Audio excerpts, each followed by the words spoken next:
સુરત નવી સિવિલ હોસ્પિટલમાં સુવિધામાં વધારો થયો છે। સુરતની નવી સિવિલ હોસ્પિટલને 3 નવી 108 એમ્બ્યુલન્સ ફાળવવામાં આવી છે।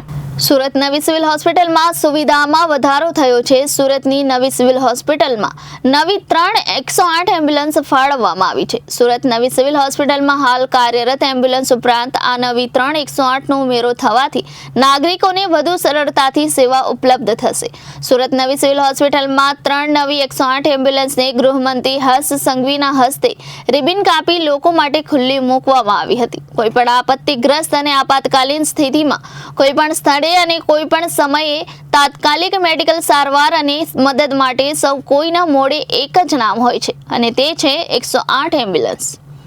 ગુજરાત આખાની અંદર 100 જેટલી એમ્બ્યુલન્સ જે રિપ્લેસમેન્ટના ભાગરૂપે ગવર્મેન્ટ ઓફ ગુજરાત તરફથી આપવામાં આવી છે, તેમાં સુરત શહેર અને જિલ્લામાં ટોટલ 5 એમ્બ્યુલન્સ આપવામાં આવી છે।